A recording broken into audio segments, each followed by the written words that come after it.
Praise the Lord. सभी विश्वासी भाई बहनों को प्रभु यीशु मसीह में जय मसीह की। बाइबल शिक्षा चैनल पर आप सभी का स्वागत है। हमारे इस चैनल को देखने के लिए आप चैनल को सब्सक्राइब करें और बेल आइकन के ऑल बटन को जरूर दबाएं, तभी आपको हमारी आने वाली हर वीडियो का नोटिफिकेशन मिलता रहेगा। आज मैं आपके लिए स्वर्गदूतों के विषय एक गहरा अध्ययन लेकर आई हूँ कि स्वर्गदूत कैसे होते हैं और क्या कार्य करते हैं। तो चलिए भाइयों बहनों, हम वीडियो स्टार्ट करते हैं। बाइबल के आधार पर आज हम स्वर्गदूतों के विषय कुछ गहरी बातों को सीखेंगे कि स्वर्गदूत किस किस प्रकार के होते हैं और उनका क्या क्या कार्य होता है। पहले हम यह जानेंगे कि स्वर्गदूत किस प्रकार के होते हैं। स्वर्गदूत बहुत ही पावरफुल होते हैं तथा वह अदृश्य होते हैं। उन्हें पृथ्वी के मनुष्य दृश्य रूप में नहीं देख सकते। वे तेजी से कहीं भी आ जा सकते हैं। बाइबल दर्शाती है कि वह अंतरिक्ष से पृथ्वी पर तेजी से आ जा सकते हैं। वैसे तो कई धर्म यह मानते हैं कि स्वर्गदूत अर्थात फरिश्ते होते हैं, परंतु बाइबल में ही स्वर्गदूतों के विषय स्पष्ट रूप से समझाया गया है। जैसे प्रभु यीशु ने खुद भी स्वर्गदूतों के विषय बाइबल में बातें की हैं, जैसा कि हम देख सकते हैं मत्ती अध्याय 26 के वचन 53 में, जहां ऐसा लिखा है कि क्या तू नहीं समझता कि मैं अपने पिता से विनती कर सकता हूँ और वह स्वर्गदूतों की 12 पलटन से अधिक मेरे पास उपस्थित कर देगा। तो यहाँ स्पष्ट होता है कि स्वर्गदूत स्वर्ग में उपस्थित होते हैं। ऐसे ही एक और वचन में हम आगे देखते हैं मत्ती 22 का वचन 30, जहाँ लिखा है कि यीशु ने कहा कि पुनरुत्थान के बाद हम स्वर्गदूत के समान होंगे। तो यह तो स्पष्ट होता है कि पुनरुत्थान के बाद हम भी स्वर्गदूतों की ही तरह होंगे। तो यहाँ हम इन दो आयतों से भी स्पष्ट रूप से समझ पाते हैं कि स्वर्गदूत होते हैं और अधिक आगे हम उनके विषय समझेंगे। स्वर्गदूत के कुछ कार्य भी होते हैं, जैसे संदेश पहुंचाने का कार्य, जो कि हम देखते हैं कि जब माता मरियम को परमेश्वर यहोवा की ओर से यह संदेश पहुंचाया गया कि वह गर्भवती होगी और एक पुत्र को उत्पन्न करेगी, वह मैसेज भी जिब्राइल नाम के स्वर्गदूत के द्वारा ही भेजा गया था। जिब्राइल स्वर्गदूत एक मैसेंजर के रूप में ही कार्य करता है। तो यहाँ स्पष्ट होता है कि स्वर्गदूत संदेशवाहक भी होते हैं। स्वर्गदूत एक अनंतकालीन जीव हैं जो कि परमेश्वर के द्वारा सृजे गए हैं, परंतु स्वर्गदूत परमेश्वर के स्वरूप में नहीं सृजे गए। मनुष्य की तरह मनुष्य ही केवल परमेश्वर की समानता व स्वरूप में सृजा गया है। स्वर्गदूत मनुष्य से अलग होते हैं। परमेश्वर ने अनगिनत स्वर्गदूतों की रचना की है। स्वर्गदूत परमेश्वर की आराधना व सेवाकाई के लिए सृजे गए थे और उनकी संख्या लाखों करोड़ों में होती है। जैसा कि हम देख सकते हैं प्रकाशित वाक्य अध्याय 5 वचन 11 में लिखा है कि जब मैंने देखा तो उस सिंहासन और उन प्राणियों और उन प्राचीनों के चारों ओर बहुत से स्वर्गदूतों का शब्द सुना, जिनकी गिनती लाखों और करोड़ों में थी। तो यहाँ स्पष्ट होता है कि स्वर्गदूत लाखों करोड़ों में होते हैं तथा परमेश्वर के सिंहासन के सामने उसकी आराधना और स्तुति करते हैं। और स्वर्गदूतों में सबसे प्रधान स्वर्गदूत होता है मिकाएल स्वर्गदूत, जो यहोवा के सिंहासन के सामने रहता है और यह युद्ध करने वाले स्वर्गदूतों का भी प्रधान दूत है।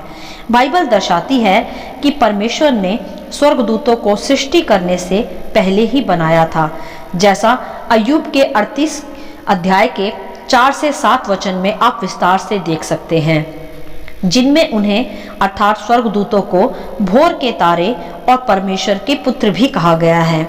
जब परमेश्वर सृष्टि की रचना कर रहे थे तब स्वर्गदूत परमेश्वर की जय जयकार कर रहे थे। तो यह स्पष्ट होता है यहाँ कि स्वर्गदूत सृष्टि की रचना से पहले ही सृजे गए थे।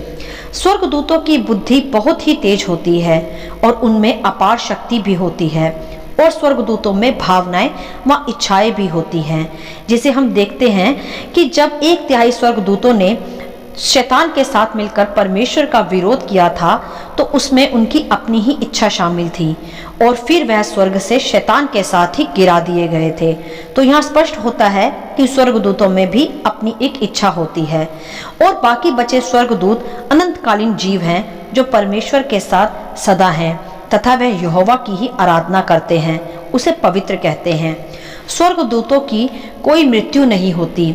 जो स्वर्गदूत परमेश्वर के चुने हुए स्वर्गदूत हैं, जो परमेश्वर की सेवा कार्य करते हैं, जैसे मैंने आपको मिकाएल स्वर्गदूत के विषय अभी बताया कि जो प्रधान दूत है, इसका रेफरेंस आप दानियल 10 के 13 वचन में भी देख सकते हैं, जहां लिखा भी है कि मिकाएल प्रधान दूत है और यह प्रधान दूत मसीहों को भी स्ट्रॉन्ग करने में उनकी सहायता करते हैं। जब शैतान व उसके दूत मसीहों को शारीरिक व आत्मिक रूप से सताते हैं या घात करते हैं, जैसे जब मनुष्य निराश व उदास होता है, तो परमेश्वर की ओर से ही उनके लिए एक दूत भेजा जाता है जो फिर से उन्हें आत्मिक बल देकर उन्हें स्ट्रॉन्ग बनाता है। ऐसा ही एक उदाहरण हम बाइबल में देखते हैं कि जब प्रभु यीशु गतसमनी बाग में रात के पहर अपने पकड़वाए जाने से पहले प्रार्थना कर रहे थे कि हो सके तो यह कटोरा मुझ पर से टल जाए, परंतु फिर भी मेरी नहीं तेरी ही इच्छा पूरी हो। तब वहां भी लिखा है लूका 22 के वचन 43 में, तब स्वर्ग से एक दूत उनको दिखाई दिया जो उन्हें सामर्थ्य देता था। तब यह दूत प्रभु की आत्मा को एक नया बल देने के लिए परमेश्वर की ही ओर से भेजा गया था। ऐसे ही हम विश्वासियों के साथ भी एक स्वर्गदूत होते हैं जो हमारी सुरक्षा करते हैं, हमारी प्रार्थना में हमें स्ट्रॉन्ग करते हैं। वे सदा हमारे आसपास ही होते हैं और वह अपनी पुस्तकों में भी लिखते रहते हैं कि हम क्या करते हैं। अभी इस घड़ी भी हमारे स्वर्गदूत हमारे आसपास ही हैं और यह नोट करते रहते हैं कि हम क्या बोलते हैं, क्या करते हैं, कहीं हमारा मन किसी अन्य जाति के साथ तो नहीं भटक रहा। तो सदा हमें अपने मुख से उत्तम बातें ही करनी चाहिए। कोई बुरा काम, किसी को घात करने का कार्य नहीं करना चाहिए, क्योंकि सब कुछ जीवन की पुस्तक में लिखा जाता है स्वर्गदूतों के द्वारा, जो कि एक दिन न्याय के सिंहासन के सामने खोला भी जाएगा, जिसके आधार पर हमारा न्याय होगा। तो यह तो स्पष्ट हो जाता है कि स्वर्गदूत होते हैं तथा वह हमारे आसपास सदा रहते हैं और बहुत बार हम किसी घटना से भी बच जाते हैं। तो यह बचाव परमेश्वर की ओर से भेजे गए दूतों के ही द्वारा किया जाता है, जो सदा शैतानी दूतों से हमारी रक्षा करते रहते हैं, क्योंकि शैतान तथा उसके दूत तो सदा मसीहों को घात करना ही चाहते हैं। परंतु जैसे हम परमेश्वर की चुनी हुई उसकी संतान हैं तथा वह अपने दूतों को हमारे निमित्त आज्ञा देता है कि वह सदा हमारी रक्षा करे, जैसा आप पढ़ सकते हैं भजन संहिता अध्याय 91 के वचन 11 में भी लिखा गया है। तो यह स्पष्ट हो जाता है कि स्वर्गदूत पावरफुल होते हैं, मनुष्य से अधिक वह इनविजिबल होते हैं तथा वह मैसेंजर भी होते हैं। वह अपनी अपनी सेवा कार्यों में दिन रात लगे रहते हैं। वह हमारे लिए शैतानी दूतों से युद्ध भी करते हैं और हमारे साथ सदा बने भी रहते हैं तथा सदा परमेश्वर के सिंहासन के सामने भी उसकी आराधना और स्तुति करते हैं। और एक बात ध्यान दें कि परमेश्वर ने स्वर्गदूतों को मनुष्य की सेवा टहल के लिए रखा है, जैसे वे हमारी रक्षा करते हैं किसी भी अनचाही घटना से और सदा हमें स्ट्रॉन्ग भी करते हैं बाइबल पढ़ने के लिए, चर्च जाने के लिए, प्रार्थना करने के लिए इत्यादि। कुछ स्वर्गदूतों का कार्य परमेश्वर के सिंहासन की चौकसी करना भी होता है और उनका आकार 6 पंखों वाला होता है और अपने ही पंखों से वह अपने मुंह को ढांपे रखते हैं। उनमें से 2 स्वर्गदूतों को बाइबल में दर्शाया गया है, करूब व साराप, जिनमें से एक था करूब जिसे परमेश्वर ने अदन की वाटिका के जीवन के वृक्ष के पास तलवार के साथ नियुक्त भी किया था, तथा साराप यहोवा के सिंहासन के सामने होता है, जैसा हम प्रकाशित वाक्य में देखते हैं। बाइबल में बहुत से स्थानों में स्वर्गदूतों का वर्णन है, परंतु यहाँ केवल संक्षिप्त में ही बताया जा सकता है, नहीं तो वीडियो बहुत लंबी हो जाएगी। तो आपको मैं कुछ खास बातें ही आज दिखा व समझा रही हूँ स्वर्गदूतों के विषय। स्वर्गदूतों को हम कई स्थानों पर बाइबल में देख भी सकते हैं, जैसे जब यहोवा इब्राहिम से मिलने आए तब भी स्वर्गदूत उनके साथ थे। जब याकूब का मल युद्ध एक पुरुष से मार्ग में हुआ, वह भी एक परमेश्वर की ओर से भेजा गया एक दूत ही था। जब लूत व उसके परिवार को सदोम व अमोरा से निकाला गया, वह कार्य भी स्वर्गदूतों के द्वारा ही करवाया गया था। जब मरियम मगदलिनी यीशु की मृत्यु के पश्चात कब्र को देखने गई, तब भी स्वर्गदूत ही वहां प्रकट हुए तथा उनके द्वारा ही बताया गया था कि वह यहाँ नहीं है, वह जी उठा है। तो ऐसे ही कई स्थानों में हम बाइबल में उनके कार्य व उनके होने के प्रमाण को देख सकते हैं। इसी प्रकार आज भी स्वर्गदूत हमारे आसपास हैं, परंतु आज हम उन्हें देख नहीं सकते, तथा वह ही हमारे आत्मिक जीवन को स्ट्रॉन्ग करने में भी हमारी सहायता करते हैं। और आने वाले समय में भी जब रैप्चर होगा तब स्वर्गदूतों के द्वारा ही सिग्नल्स दिए जाएंगे। यीशु के दूसरे आगमन के समय में भी उन्हीं के द्वारा तुरही फूकी जाएगी। तुरही फूकना भी स्वर्गदूतों का एक अन्य कार्य ही है जो वह समय समय पर करते हैं। और जिस प्रकार हम विश्वासी परमेश्वर की संतान ठहरे हैं, तो हमारे लिए भी परमेश्वर ने लाखों स्वर्गदूतों को नियुक्त किया है कि वे हमारी सुरक्षा करें। तभी कई बार हम बड़ी बड़ी मुसीबतों से बच पाते हैं।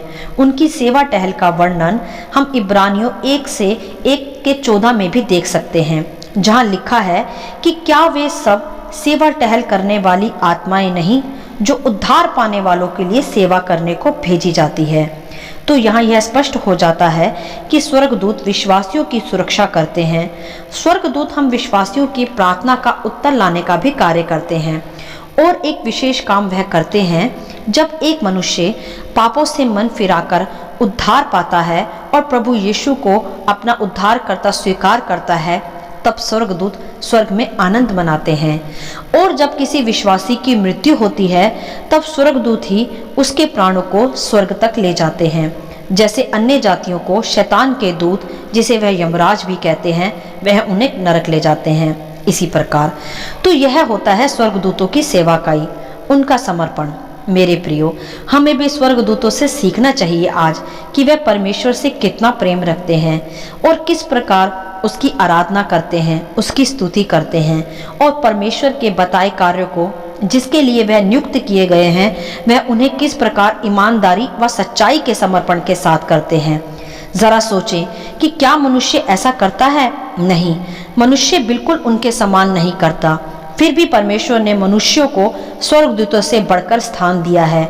यह उसका असीम प्रेम हम मनुष्यों के लिए है, जो हमें स्वर्गदूतों से ऊपर का दर्जा दिया गया है और स्वर्गदूतों को हमारी सेवा टहल के लिए रखा भी गया है। हमें भी भाइयों बहनों पृथ्वी पर रहते हुए इसी प्रकार परमेश्वर की आराधना स्तुति करनी चाहिए। जो कार्य परमेश्वर ने हमें दिए हैं उसे ईमानदारी से समर्पण के साथ करना चाहिए और सदा शैतानी बातों को, उनके दूतों को और उनके कार्यों को इनकार करना चाहिए। तभी हम भी परमेश्वर के राज्य में स्वर्गदूतों की ही तरह होंगे, पावरफुल, सुपरनैचुरल, अलौकिक और बुद्धिमान, क्योंकि उनमें पाप का स्वभाव नहीं होता परंतु मनुष्य में होता है। फिर भी जब प्रभु यीशु आए और पाप पर विजय पा ली, तो अब हम प्रभु यीशु के पीछे चलने वालों को भी पाप को इनकार करना है तथा अपने को शुद्ध बनाना है स्वर्गदूतों की नाई। जब रैप्चर के बाद भी भारी कलेश का समय आएगा और कोई मसीह सुसमाचारक नहीं होगा पृथ्वी पर, तब भी परमेश्वर स्वर्गदूतों का ही इस्तेमाल करेंगे सुसमाचार फैलाने के लिए। बाइबल इसी प्रकार बताती है। तो इसी प्रकार स्वर्गदूत अनंतकालीन सेवा कार्यों में जुटे हैं तथा आज भी हमारे साथ साथ हैं, जिसका प्रमाण बाइबल के आधार पर आज प्रकट भी किया जाता है। तो आप जान ही गए होंगे स्वर्गदूतों के विषय, उनकी सेवाकाई के विषय तथा उनके नाम व रूपरेखा के विषय। यह सब भी आज हम विश्वासियों के लिए सीखना व समझना आवश्यक है, क्योंकि बहुत से अन्य जाति इन विषयों पर कुछ मुद्दों को उठाते हैं। तो हमें इन सभी गहरी बातों का ज्ञान होना आवश्यक है। हमें भी स्वर्गदूतों की तरह परमेश्वर की सेवाकाई करनी चाहिए, सदा उसका आदर करना चाहिए और सदा उसकी स्तुति आराधना उसे पवित्र कहते हुए करनी चाहिए। और पुनरुत्थान के बाद हम भी स्वर्गदूतों की ही तरह होंगे, ऐसा बाइबल दर्शाती है। हालेलुया। आशा करती हूँ स्वर्गदूतों के विषय यह ज्ञान आपको समझ में आया होगा। परमेश्वर आपको अपनी पवित्र आत्मा की भरपूरी से सदा भरता रहे। यदि आप चाहते हैं कि दूसरे भी इन्हें सुनकर आशीष पाएं, तो आप दूसरों के साथ भी इसे बांट सकते हैं, क्योंकि हमारे प्रभु यीशु मसीह की यही इच्छा है। आमीन and God bless you all.